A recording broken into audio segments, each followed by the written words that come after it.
माडवी हिरमा एक ऐसा दुर्दांत अपराधी जो कि अपराध में इस प्रकार से लिप्त हुआ कि वह यह सोचना भी भूल गया कि वह भी मर सकता है।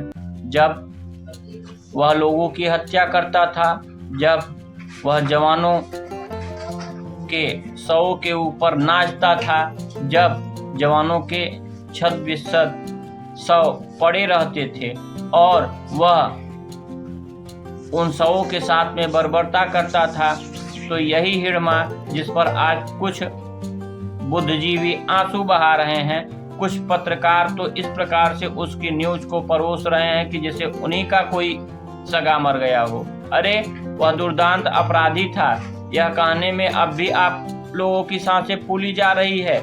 आप लोगों ने पत्रकारिता के नाम पर चूड़ी तो ऑलरेडी पहन लिया है। हिरमा को आप हीरो बना रहे हैं, आप दिखा रहे हैं कि उसकी माँ रो रही है, उसके गांव में सन्नाटा है, उसकी माँ रो रही है। इससे पहले कितने लोगों की माँ रोई थी, कितने लोगों के शव पर उसने नंगा नाच किया था। यह भूल गए? 76 जवानों की शहादत को आप भूल गए? उनके घरों में क्या हाल हुआ होगा। रोज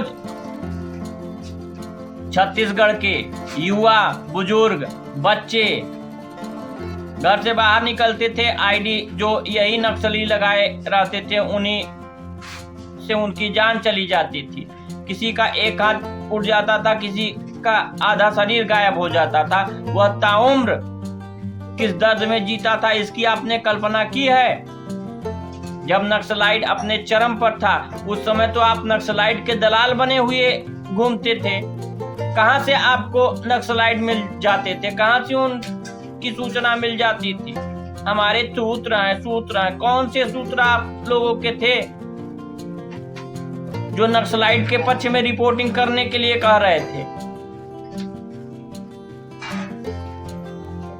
समाज के लिए आप लोग कोड़ हो, जितना वह जिम्मेदार है आप लोग भी चैनल पर अपने अपने बैठ करके अगर उसका पक्ष ले रहे थे, नक्सलियों को भटका हुआ कर रहे थे, तो आप भी उतने ही जिम्मेदार हैं। क्योंकि कहीं न कहीं पर आपके द्वारा दिया गया समर्थन हो सकता है कि आप उनका विरोध करते, जो हत्याएं उन्होंने की थी उसका अगर विरोध करते तो हो सकता है आपको समस्याएं होती, मगर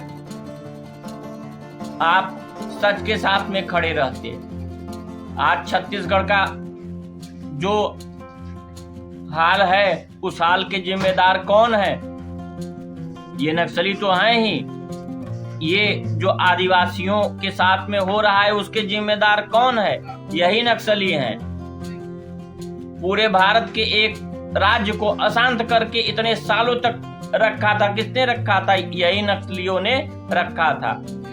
कांग्रेस की एक पूरी फौज खत्म कर दी गई थी नेताओं की। कौन खत्म किया था? कर्मा साहब को इन्हीं नक्सलियों ने कहा किया था। हमारे आपके ही देश के एक राज्य में सुविधाएं नहीं पहुंच पाती थी।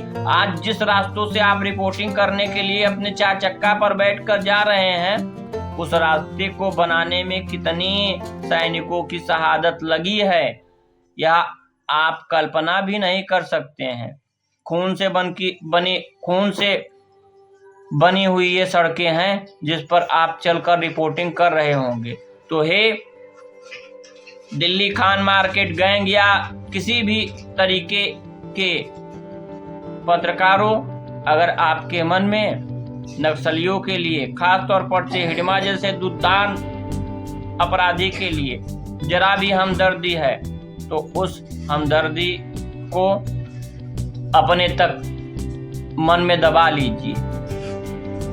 इस बवासीर को आप अपने मुंह से मत उगलिए, क्योंकि आप जब उगलते हैं समाज में जहर ही उगलते हैं। शर्म आती है ऐसे लोगों को देख करके, ऐसे लोगों को सुन करके कि वह समाज में रह करके समाज के शत्रुओं का साथ दे रहे हैं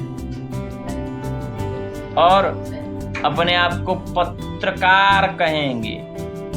वसूली करना इनका कर्तव्य है ना, और वो वसूली अच्छे तरीके से करवाता था, इन्हें भी देता था।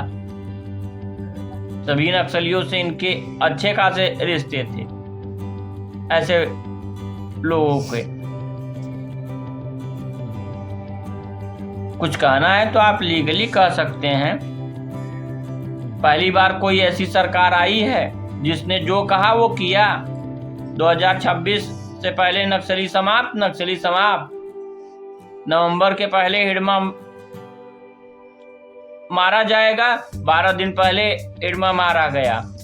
तो आप कल्पना कर लीजिए कि जवानों का मनोबल इस समय किस स्तर पर है। और